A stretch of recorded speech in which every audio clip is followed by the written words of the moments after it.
Oi, olá gente bonita, tudo bem com vocês? Se você não me conhece, eu sou Jane. Se for a primeira vez que você está vendo nesse canal, por favor, se inscreve, comenta, compartilha, faz parte dessa família. Mora nessa casa 2 vezes por semana. Por enquanto, né? Eu quero aumentar os dias, mas eu ainda não tive tempo. Moradores da casa, meu abraço, meu carinho, minha saudade para vocês. Espero que em breve as coisas se resolvam e fique tudo em paz, tudo ótimo. A gente poder conversar legal, fazer live. Tô sem poder fazer live, gente. Não é falta de tempo não, mas foram devido às coisas que aconteceram no final do ano. Então eu perdi todos os meus equipamentos, eu perdi o meu computador. O trauma foi grande, ainda estou aos poucos me recuperando. Mas breve, já já, gente, tá? Então vamos lá para o nosso tópico de hoje. A maioria das pessoas operam na vida adulta dependendo do que aconteceu na infância. Algumas pessoas vivem num estado permanente de hipervigilância, como se eles fossem um policial, um detetive, um investigador. Eles vivem o tempo inteiro em estado de vigilância, hipervigilância. Não é vigilância só, é hipervigilância. Isso altera a capacidade do indivíduo se autorregular do estresse, de qualquer coisa. Em momentos de situações difíceis, em momento de estresse, em momento de decisão, em momento de... Vive hipervigilante. É uma forma de se adaptar à adaptação. Certamente é algo que ajudou essas pessoas, ficar hipervigilante, ajudou essas no início da vida, né? Elas aprenderam a ficar assim para sobreviver. Quando nós passamos por muitos traumas, muitas coisas durante a infância ou em qualquer momento da nossa vida, o nosso cérebro tem um mecanismo de nos ajudar a sobreviver sem enlouquecer ou sem morrer. Porque às vezes a pessoa tem um choque muito grande e morre. O nosso cérebro, ele é elétrico, então ele pode dar um circuito. Então, ele recorre a essas estratégias que essas crianças se apegam para se sentirem seguros. Alguns se tornam dóceis, servos dos seus pais. Está ali o tempo todo, com a bandeja na mão para servir aos pais. Não vive a infância, não brinca porque tem medo, porque é complicado. Só de falar eu fico emocionada. Então, como elas são crianças, estão passando, que passaram e as que estão passando por... Elas não têm como escapar dessa situação. Então o cérebro, muito inteligente, faz com que elas usem esses mecanismos, de desligar ou de ficar hipervigilante. Alguns se desligam, né? Sabe aquelas crianças que ficam, que parece que não estão ali? E outras ficam o tempo todo, sabe? Elétrica, essas estão super vigilantes, hiper vigilantes, enquanto que as outras estão fora, dissociadas. Então, essa vida de abandono emocional, sem ser abandonado, mas é abandono emocional, não é abandono, entende? Onde eles só são cuidados quando eles têm um momento muito grave, muito sério, uma doença. Alguns ficam doentes para ser cuidados, porque é uma forma que o corpo, né, usa para chamar atenção. Essas crianças, elas se acostumam a viver, eu vou dar um exemplo, como alguém que tem uma pedra no sapato. Você tem uma pedra no sapato, durante um período você aprende a andar mancando. O problema é que quando você fica adulto, você esquece de tirar a pedra do sapato. Você esquece que você pode andar normal. Mas se você viveu muito tempo no abandono emocional, você não sabe andar sem mancar. Isso dá uma esperança de você acreditar que você consegue entender ou compreender as suas reações. Mas tem momentos que você se sente como se você estivesse em um lugar controlado por suas emoções. Todos nós sentimos isso às vezes, que estamos sendo controlados por nossas emoções. É como se tivesse uma espécie de... como as nossas emoções, quando a gente não consegue controlar, ou quando a gente acha elas estão nos controlando, é como um storm. Sabe o que é storm? É um furacão, né? Ninguém consegue controlar um furacão. As nossas emoções às vezes são assim. A gente não consegue controlar. Então, nós somos sugados pela força do vento, do furacão, né? E você é levado, às vezes até à morte, né? Muita gente perde vida nessas coisas. Mas eu estou aqui dando um exemplo como é que as nossas emoções operam quando a gente não tem controle. Elas vêm com tanta força que elas nos arrastam para algum lugar inseguro. Nós temos crises de ansiedade, choro, medo, angústia, solidão, tristeza, insegurança, desespero. Ficamos desiludidos, somos dominados por pensamentos ansiosos e temos a sensação de estarmos sobrecarregados, sozinhos e abandonados. Essas emoções, elas são intensas e às vezes elas criam uma confusão emocional, ficamos presos a isso. Algumas pessoas se desapegam das suas emoções completamente, elas ficam entorpecidas, como se tivesse tomado uma anestesia e não tivesse conseguido dormir, mas o corpo ela não sente, então ela está entorpecida.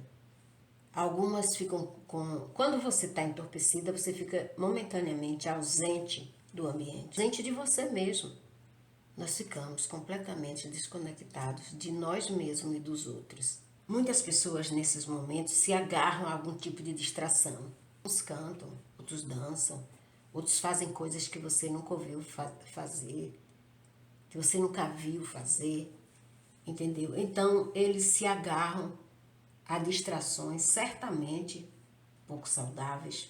Alguns vão para bebida, outros vão para droga, outros vão para sexo, outros vão para cigarros, né? Eu já falei em um vídeo aí para onde as pessoas vão no momento de desespero. Eles estão em um vazio e eles não estão entendendo o que está acontecendo com eles.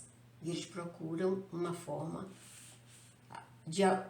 procuram alguma coisa que não é saudável para poder eles se segurarem.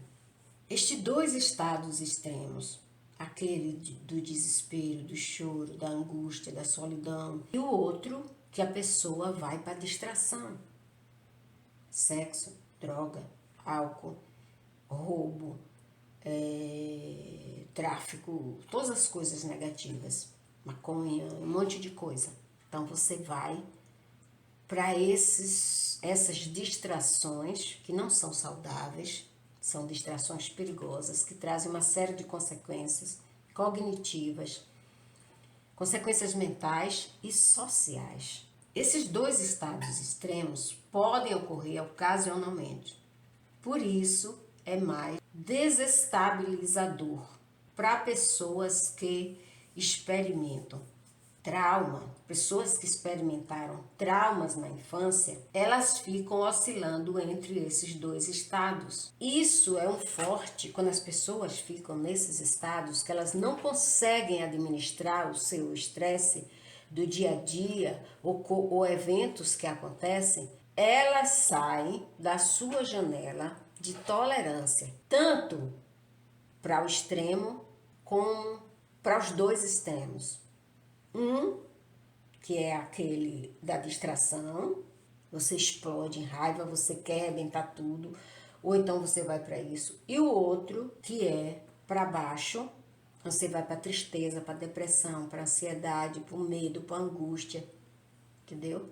Então, essa janela de tolerância é um conceito proposto pelo Dr. Daniel, que é um professor da UCLA, da Universidade da Califórnia, e estudou, faz parte de um departamento da Harvard. Ele estudou na Harvard e ele faz parte também. Então, tem vários livros. Ele tem 2 livros que falam da janela de tolerância, que foi baseado nesses 2 livros que eu estudei recentemente. Eu já tinha lido eles há muitos anos atrás eu reli para poder fazer esse vídeo, entendeu? Então, janela de tolerância é um conceito proposto pelo Dr. Daniel Siegel. O espaço de tolerância que existe no nosso cérebro, espaço de tolerância psicológica, nos faz capaz de suportar um certo grau de estresse sem cair em nenhum dos dois extremos, agitação, nervoso ou apatia. Esse espaço, ele nos permite enfrentar os desafios da vida diária, sem irmos para nenhum dos dois extremos, nem para cima, nem... O fardo do estresse, os desafios da nossa vida diária, são inerentes da nossa sobrevivência, inerentes da nossa vida, e nos permite enfrentar com resiliência, ou então nos deixarmos dominar pelas emoções. Na verdade, a nossa capacidade de gerenciar e pesar nossas emoções com lucidez e sair da nossa janela de tolerância significa estar em um estado de agitação ou um estado de apatia, quando você não consegue gerenciar as suas emoções, seu estresse. O que é que acontece quando nós excedemos esse espaço da nossa janela de tolerância? Às vezes é suficiente apenas uma palavra, um carro buzinar, um filho te chamar, ou um irmão ou a mãe, o telefone tocar. Às vezes você está dentro de um ônibus e alguém está falando alto, né? Aquilo parece que vai explodir. Você vai se irritando, se irritando, se irritando, se irritando. Você está indo para o extremo, para cima. Você está indo para o extremo para sair da sua janela de tolerância. Então, quando você sai dali, você quer explodir. Quando você chega em um lugar e você diz, eu queria matar o cara, eu queria fazer isso, eu queria matar a mulher porque estava dentro do ônibus falando, não sei o quê. Então, você está fora, né, do frame da janela. Você está fora da sua janela de tolerância. E você está no extremo. Quando você está no outro extremo para baixo, aí você fica apático, você fica desanimado, como se tivesse sem energia.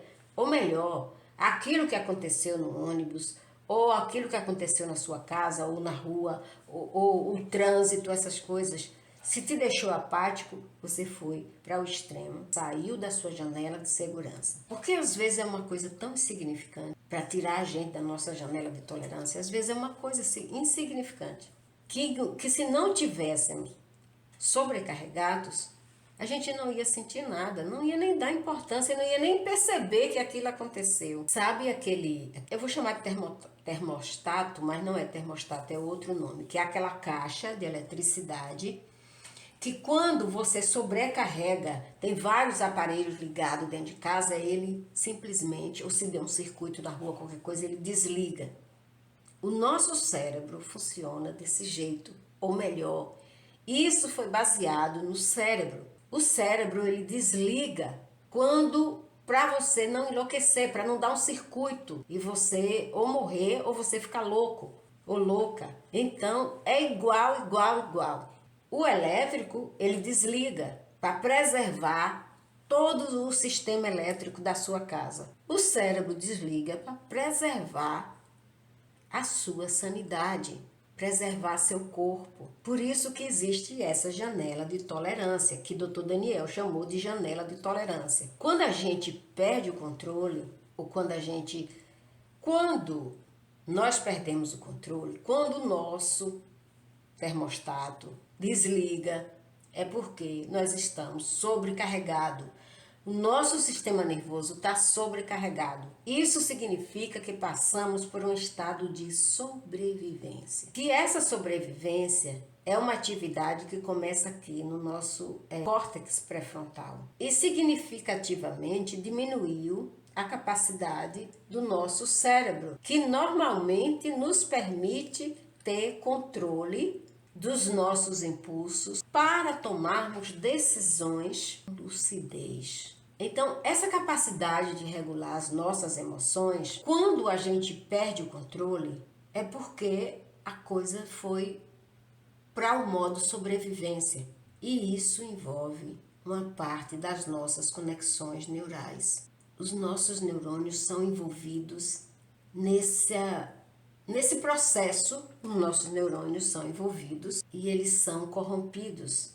Nem todas as pessoas têm a mesma janela de tolerância. Algumas pessoas já nascem com a janela de tolerância bem estreita, pequena. Então, essas pessoas, para explodirem, é daqui para ali. Sabe aquela pessoa que explode com tudo? A janela de tolerância dela é estreita, é pequena, tá? Qualquer coisa a pessoa explode. Outras pessoas estão mais bem equipadas. São aquelas pessoas mais equilibradas, que têm tempo para que elas sempre encontram uma forma de raciocinar sobre o que está acontecendo e agir de uma forma racional. Isso também envolve as nossas experiências durante a nossa vida. As pessoas que têm uma janela de tolerância mais larga, elas são aquelas pessoas resilientes, aquelas pessoas racionais. Então, elas têm uma janela larga. Aqueles que explodem com qualquer coisa têm a janela estreita. Entenderam agora? Pessoas que têm a janela estreita, pessoas que explodem por qualquer coisa, essa janela de tolerância, que é esse espaço que existe no nosso cérebro para que tenhamos a capacidade de raciocinar e resolver os problemas de uma forma saudável, social, tranquilo. Às vezes você tem um problema, você não fica 100% tranquilo, mas você é capaz de entender o que está acontecendo e tentar resolver da melhor maneira possível. Nascer com a janela estreita, a janela de tolerância estreita, não é culpa da pessoa e não é culpa de ninguém. Isso apenas é uma programação biológica do cérebro da pessoa. Também não quer dizer que essa pessoa tenha um defeito, não é, gente. É na formação biológica que essas coisas acontecem. Isso faz parte da programação biológica. Pessoas que são mais resilientes têm uma janela de tolerância larga. Pessoas que a gente chama de pavio curto, elas têm uma janela de tolerância bem estreita. Na hora que essa pessoa explode, antes da pessoa explodir, a pessoa começou ali, sabe, soltar algumas bombinhas, soltar fogos de artifício e tal. Você cai afora, porque depois vem a bomba atômica. Isso é um condicionamento do nosso cérebro. Um condicionamento natural do nosso sistema nervoso. E é suposto que proteja as duas questões. Uma, porque temos uma janela de tolerância reduzida. E o que podemos fazer para enlarguecer essa janela estreita? Quem tem a janela estreita? O que você pode fazer para expandi-la? Uma parte dessa resposta está no trauma da infância. A pessoa que foi exposta precocemente à situação de traumas, ao estresse crônico, isso reduz significativamente nossa janela de tolerância. Isso quer dizer que regular nossa capacidade de autorregulação em comparação com uma pessoa que não é sobrevivente de traumas, por exemplo, uma criança que tem pai alcoólatra, como é a infância dessa criança? De medo, de insegurança, às vezes de mentira, mente para poder sobreviver. Outras vão para a apatia, tem medo, se encolhe, fica ali quietinho, sempre segurando na barra da saia da mãe, não vai bem na escola, vive com aquelas doenças alérgicas, vive com dor de cabeça, tem problemas de estômago, aquela criança doentinha, ou aquela criança explosiva que briga na escola, que briga na rua, ela tem um problema em casa. Pode ser alcoolismo do pai ou da mãe, que tem mulheres também que são alcoólatras. Também as mães depressivas, elas são um problema para os filhos. Então, essa criança que vive esses traumas, essa criança que teve um lar disfuncional, essa criança que sofreu, ela pode na maioria das vezes, elas estreitam a sua janela de tolerância. Elas explodem com qualquer coisa, elas brigam, é um terror. Outros vão para os extremos, para baixo, né? Que é a apatia, o torpor. Então, quem tem um lar violento tem menos tolerância aos fatores de estresse externos. Como eu falei, a pessoa que ouviu o telefone tocar, a pessoa que estava no ônibus com alguém falando, o trânsito. Então, elas têm menos tolerância aos fatores estressantes externos, que não tem nada a ver com ela. Mas aquilo incomoda, aquilo faz explodir, entendeu? Então, isso adiciona uma carga de estresse maior ao dia a dia. Desafios, nós temos desafios diários, gente. Então, essas pessoas que têm a janela curta, a janela estreita, significa que basta um estímulo inócuo, um elemento do nada para derrubar essa pessoa, ela vai para baixo, ou tirar da janela de tolerância. Isso, e se teve trauma, é muito mais complexo. Nem sempre, quando saímos da janela de tolerância, vamos para a dissociação, que muita gente fica dissociada com estresse. Mais especificamente, a dissociação faz parte de um processo que nem sempre é de forma sistemática. Isso é considerado um estado extremo dos dois estados. A dissociação é aquilo que eu falei do termostato. Quando o cérebro percebe que o corpo não vai aguentar e nem a mente, ele desliga a pessoa fica dissociada. A dissociação, ela existe em um contínuo, mas nesse contexto que ele acontece em estados extremos de estresse, que envolve um mecanismo de proteção contra possível compensação por danos de natureza física.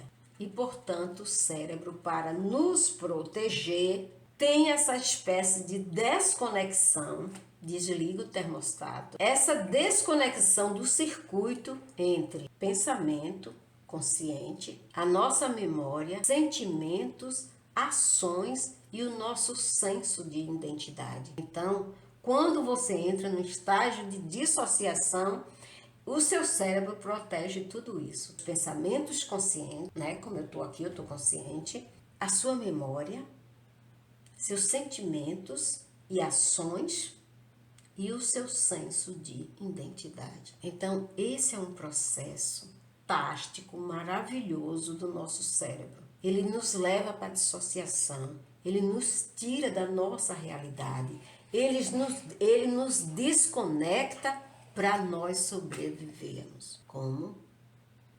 Lá o termostato, ele desliga para não incendiar a casa, para não queimar todos os seus aparelhos, para não causar uma tragédia. Isso é uma solução emergencial como um disjuntor. Agora eu me lembrei do nome. É disjuntor, né? Que a gente chama aí no Brasil, todos falando termostato. É um disjuntor. Então, é como um disjuntor de instalação elétrica que previne tragédias como incêndio ou queimar tudo dentro de uma casa.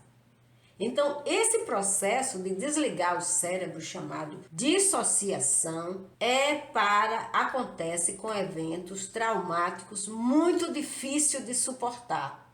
Então, existem várias formas de dissociação, porque existe um contínuo de episódios dissociativos que são indicadores que você se encontra fora da sua janela de tolerância. É importante falar que esse mecanismo de tolerância reduzido implica que você também não terá capacidade de tolerar o estresse, ou pelo menos o que o seu cérebro percebeu. Porque o nosso cérebro ele percebe como sendo uma fonte de ameaça para a gente, dependendo da nossa experiência na infância. Entendeu agora?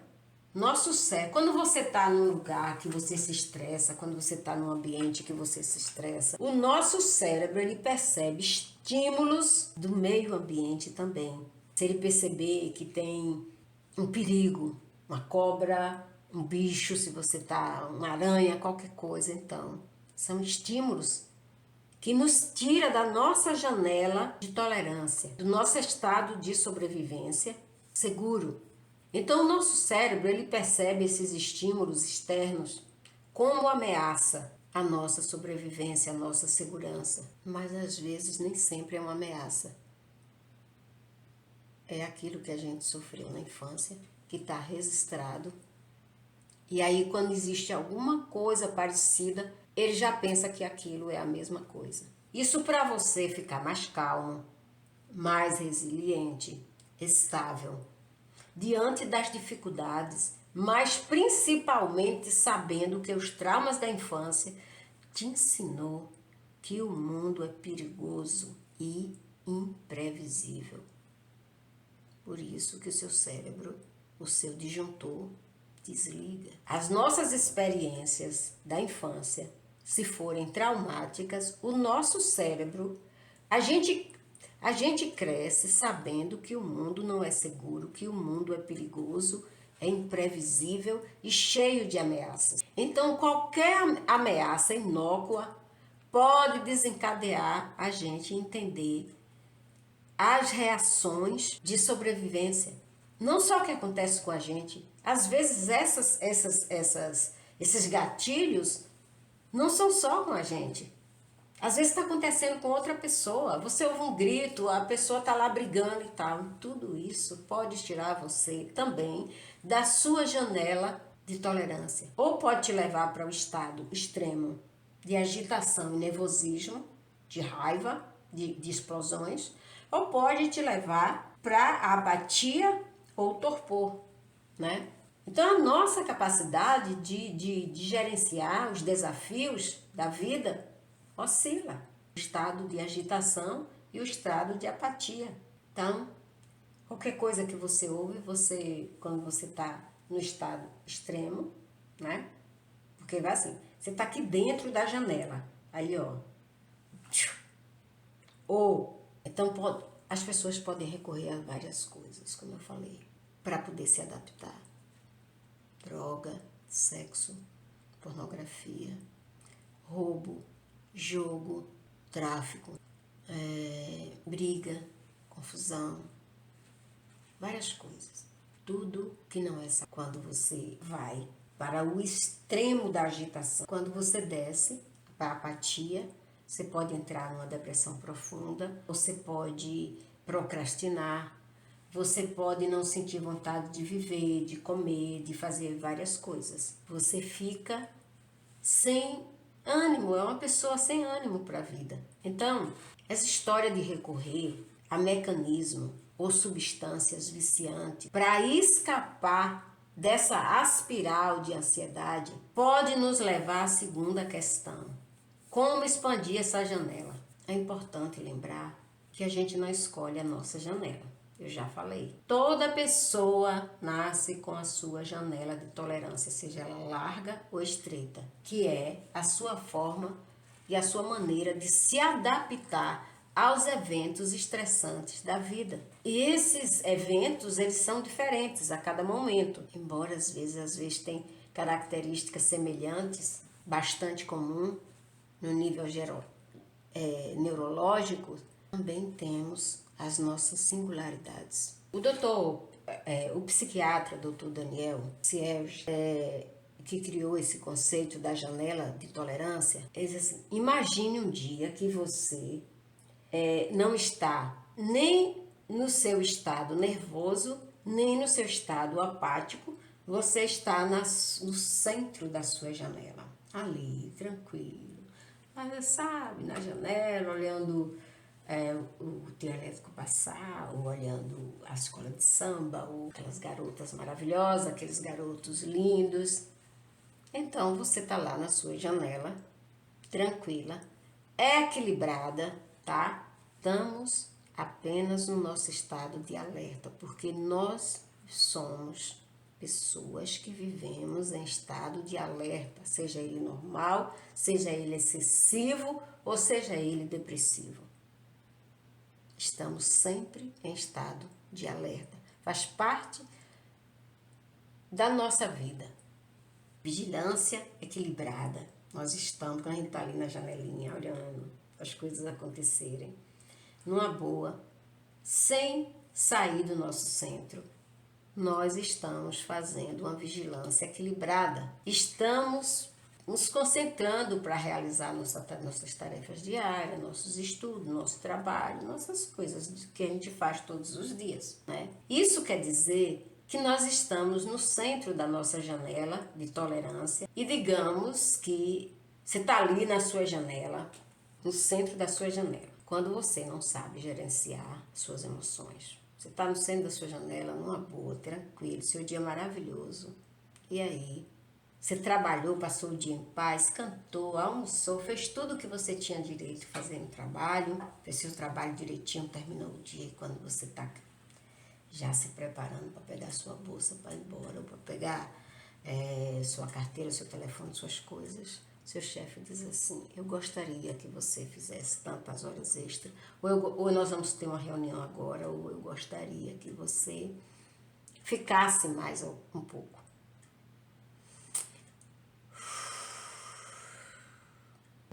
E aí? Você sai, você vai para o extremo, para cima ou para baixo? Ou você continua no centro? Isso provavelmente te arrasta para algum espaço fora da janela, ou para baixo ou para cima, ou para agitação, nervoso, raiva, ou para apatia. Mas se você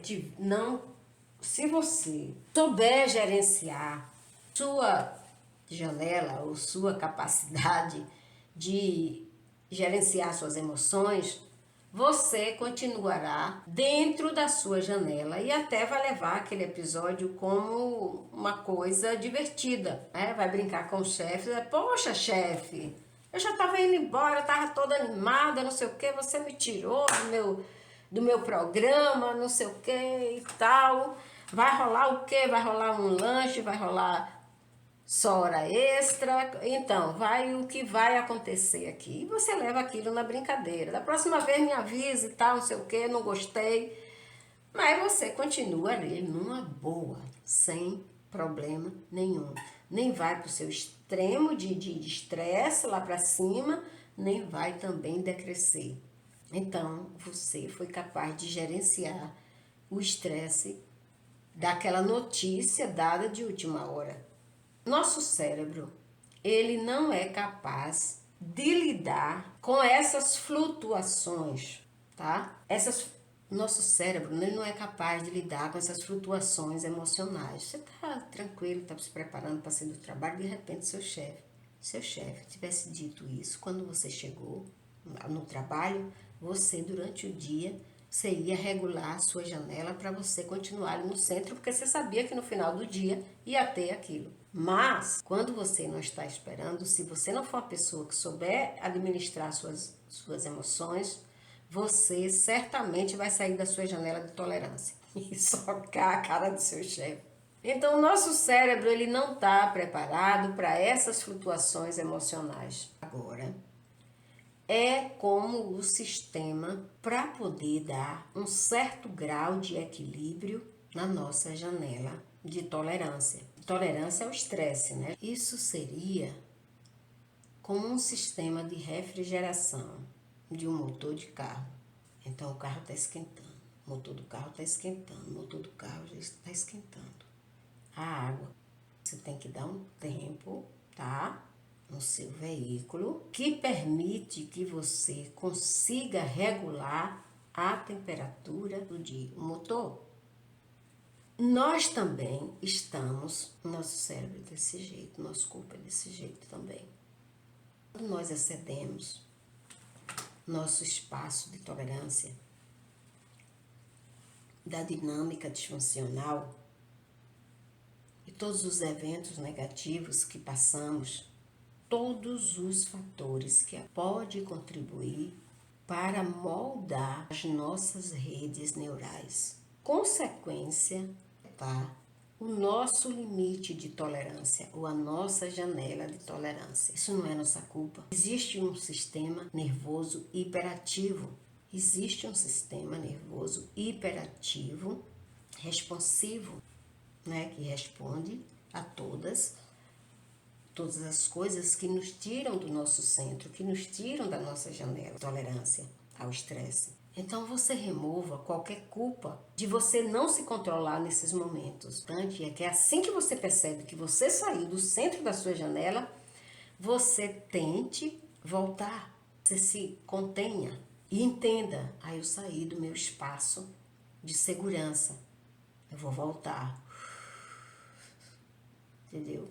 Isso faz com que você nem exploda, nem fique apático, nem apática no momento de estresse. Se é uma pessoa que não consegue administrar seus momentos de estresse, não consegue controlar, se manter no centro da sua janela de tolerância, o importante é você procurar um profissional de saúde mental que entenda de trauma, que entenda de administração de estresse, tá?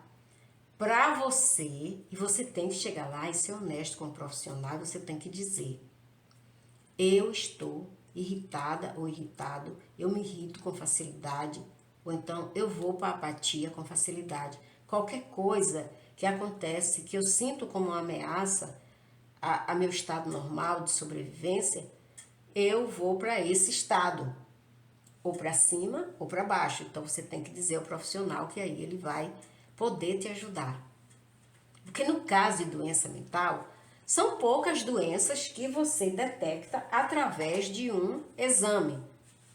Então você tem que dizer como você se sente para o profissional. Se a sua janela é estreita, você tem que dizer como é, tem que perguntar e tem que pedir, ajudar você a, né, aumentar essa janela, expandir sua janela de tolerância para que você tome consciência quando você está saindo dela.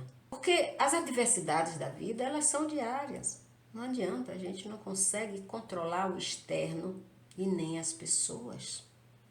Nós só conseguimos controlar nós mesmos, por isso que você tem que procurar alguém para te ajudar com ferramentas que você possa administrar o seu estresse. Então, na infância você não podia fazer isso, nem na adolescência. Porque o nosso cérebro, ele só consegue uma maturidade quando completamos 25 anos. É que nosso cérebro se torna adulto, né? Pelas leis sociais, uma pessoa se torna adulta com 18 anos. E tem alguns países até que é 16. Só que o cérebro dessa pessoa ainda não é adulto, não é maduro. A maturidade cerebral é completada aos 25 anos. Não sei porquê. As associações de psiquiatria nunca pressionou os governos para prestar atenção a isso. Não é porque você cresceu, que você trabalha, que você faz um monte de coisa, que o seu cérebro é adulto. Não é. Se você tem menos de 25 anos, não é, não é e não é. Seu cérebro está completo, amadurecido, capaz de suportar algumas outras coisas, eventos da vida diária, a partir dos 25 anos. Os estresses familiares acontecem desde que somos crianças, quando a maioria das famílias são disfuncionais. Não adianta a gente querer esconder isso, tá? Tudo que aconteceu durante a infância, todos os eventos negativos, traumáticos, podem contribuir para moldar, tá, a nossa rede neural. Pode contribuir para moldar essas redes neurais. E, consequentemente, isso afeta o nosso nível de tolerância. Não importa se você vai para cima ou para baixo. Quando você muda para um desses extremos, né, o crescente ou decrescente, você tem que pensar em técnicas. Se você vai para cima, você tem que pensar em técnicas. Vai para agitação, nervosismo e raiva, você tem que pensar em técnicas que te acalmem. A maioria das técnicas que nos acalmam são técnicas de respiração.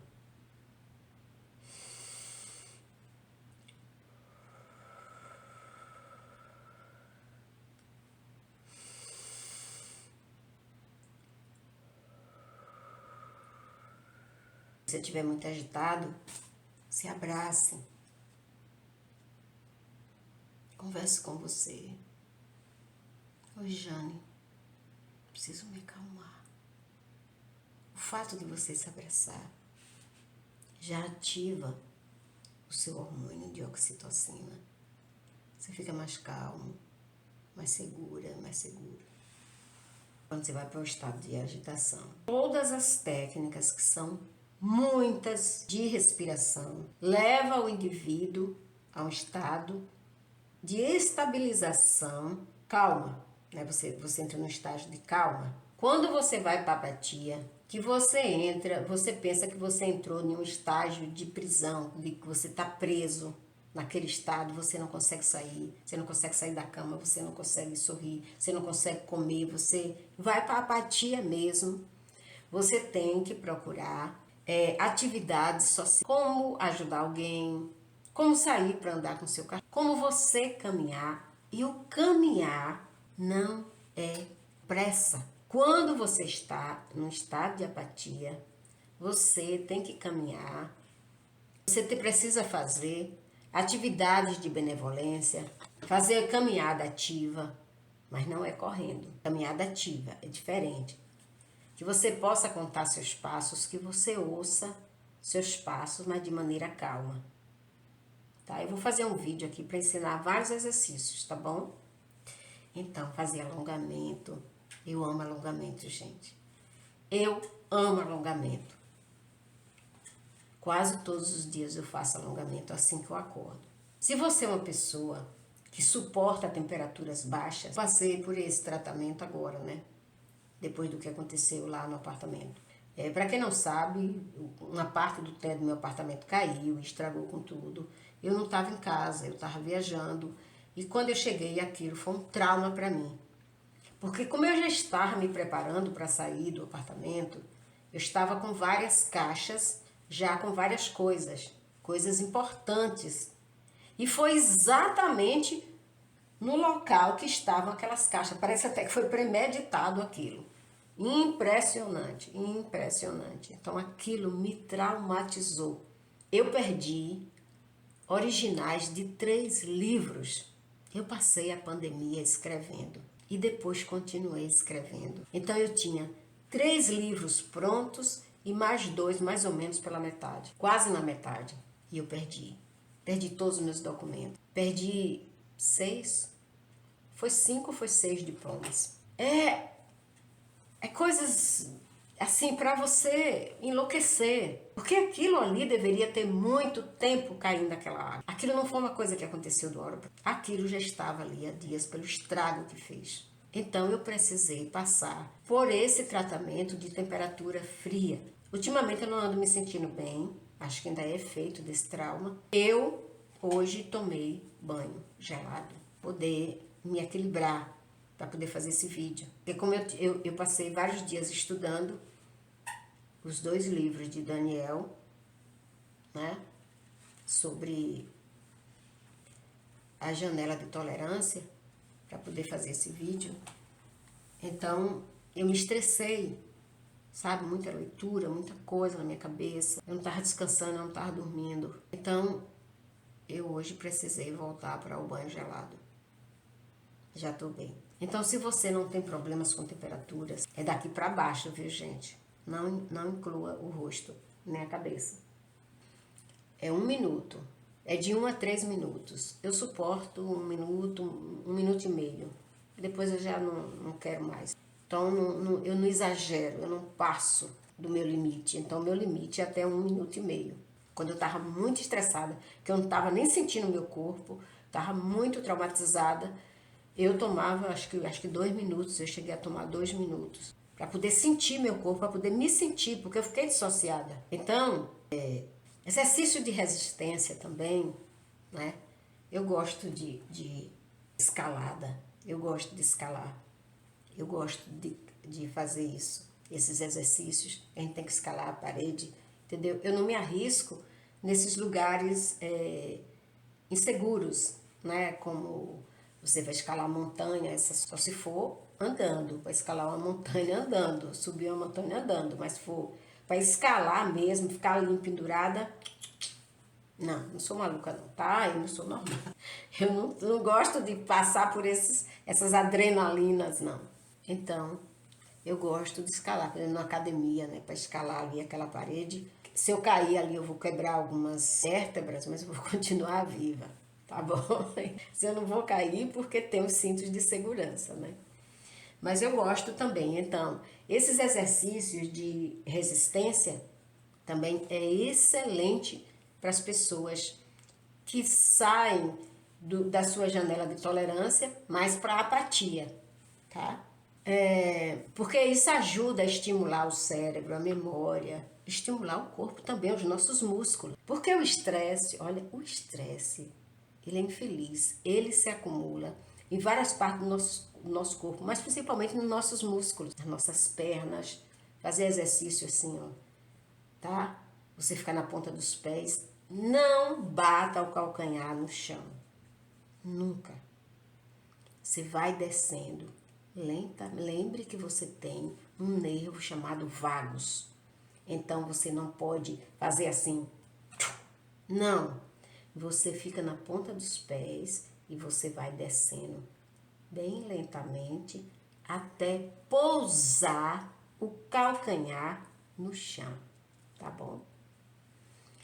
São exercícios para você tonificar o músculo da perna e você, porque o que tonifica não é o movimento de colocar o pé no chão, mas sim o esforço que você faz para levantar a perna, tá bom? Converse com seu médico se você tem alguma comorbidade que você não pode fazer determinado tipo de exercícios. Você conversa sobre isso, sobre a sua janela de tolerância, tá? Ele diz, eu explodo com qualquer coisa, ou eu vou para a cama com qualquer coisa, eu fico apático. Tem que conversar, tem que falar. Entender a manifestação do nosso cérebro, das nossas emoções, da nossa mente e os elementos que desencadeiam um estado de estresse, de agitação e de nervosismo e o estado de estresse que te leva para apatia. Ou tem pessoas, para surpresa sua, tem pessoas que entram nos dois estágios. Passa um tempo estressada, explode, briga, bate, quebra e depois vai para a apatia, triste, depressivo, isolado. Esse ainda é pior, porque ele passa pelos dois estágios extremos. Não tem ser humano que aguente, né? E ele pode entrar, essa pessoa pode entrar na dissociação.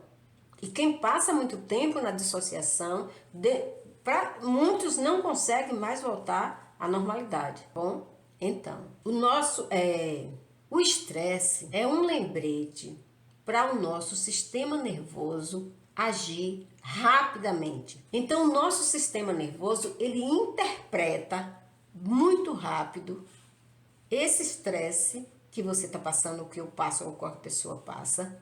E essa rapidez pode ofuscar os sinais e captar uma ameaça que não existe, porque ele agiu muito rápido, ele foi muito rápido. Então é isso. Você se estressa com o pessoal no telefone, você se estressa com alguém que pede para você ficar uma hora extra, você se estressa com o trânsito, você se estressa porque alguém está brigando, porque o cachorro da vizinha está latindo, porque o gato acima do seu apartamento miou. Eu passei por um momento de estresse assim. E ouvi as pessoas falarem que ele parecia que ia explodir. Eu me recordo que um dia eu pensei que eu ia enlouquecer. Eu acordei com a torneira pingando, não estava aberta, um pinguinho assim. O primeiro, aí demorou, veio o segundo. No terceiro, eu pensei que minha cabeça... Olha que loucura! Imediatamente eu marquei o médico e eu falei para ele, tá acontecendo alguma coisa comigo? Eu passei por essa experiência que é extremamente desagradável. Perguntou, você quer um profissional, você quer uma colega para cuidar de você? Eu falei, não. Naquele momento eu não precisava. Não, eu quero que você cuide, que eu amo meu médico. Eu quero que você cuide de mim. Aí ele me passou um remedinho, eu troquei por florais, vi lá a substância e tal, o que fazia, o que não fazia. Fui lá, comprei os meus florais, minhas homeopatias, tomei e fiquei zen. Entendeu? Então, você tem que saber cuidar de você. Tem que gostar de você. Gostar de cuidar de você. Com carinho, com amor. Então, o nosso sistema nervoso, ele age tão rápido que ele pode detectar uma coisa como ameaça e não ser uma ameaça. Coisas normais do dia a dia, entendeu? Mas por quê? Porque você está fora da sua janela de tolerância, entendeu? Então, às vezes, nosso sistema nervoso não é racional.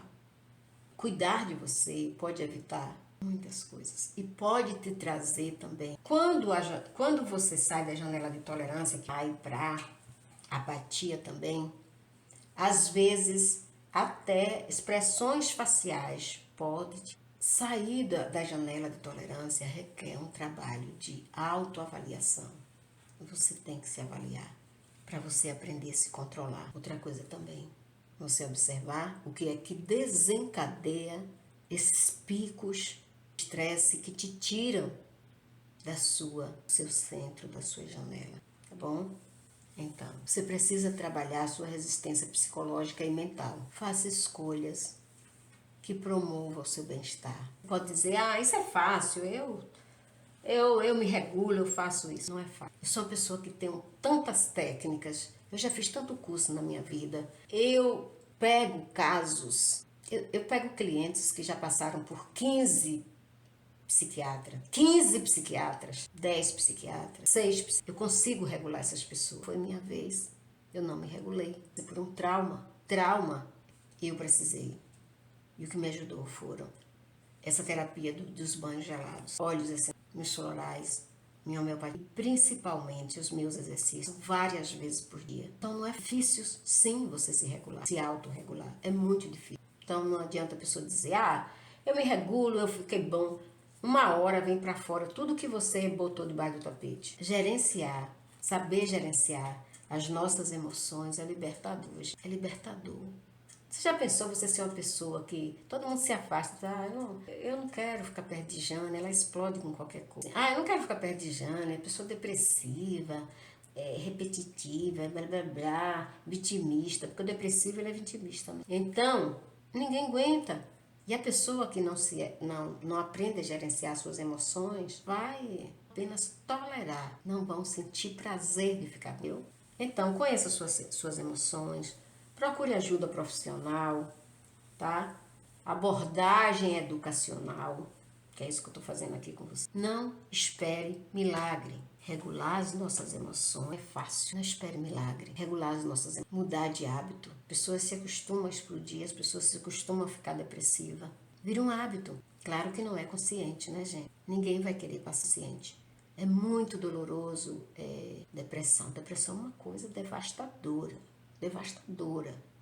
Procure profissional. Se qualquer coisa te leva para depressão, se qualquer coisa te leva para explosão, não é fácil. A gente não pode mudar os estímulos exteriores. Nem as pessoas que estão lá fora, não temos controle. As pessoas ao nosso redor, não temos controle. Só temos controle de nós mesmos, com nós mesmos, para nós mesmos. Não é possível a gente alterar o funcionamento da sociedade, mas podemos gerir e gerenciar melhor o que nós sentimos, situações e dificuldades do dia a dia que surgem de repente, a gente aprender a trabalhar isso, ser mais resiliente e possa permitir a expansão da nossa janela de tolerância. É claro que existem outras coisas a serem feitas, mas só realmente no consultório de um profissional, de um terapeuta. Eu dou muita coisa aqui para vocês. Eu já fui odiada por causa disso. Um dia eu conto, fui xingada, ameaçada por falar, por ajudar vocês. Não estou impedindo ninguém de trabalhar. Quer vender lá a sua coisa, venda. Não estou impedindo ninguém de comprar nada de ninguém. E a maioria das pessoas chegam aqui me dizendo, eu não tenho dinheiro, eu não tenho o que comer hoje, eu não tive o que comer. Não é uma nem duas, são várias pessoas passando por abuso e por escassez. Como é que eu não vou? É a única forma. Eu ainda não aprendi a ficar invisível e nem a voar. Para ir em cada lugar, a cada pessoa socorrer. Então eu uso isso aqui para socorrer as pessoas. Eu vou ser punida por isso? mundo nós estamos? Esse é o mundo da internet. Beijo no coração de vocês. Fiquem com Deus.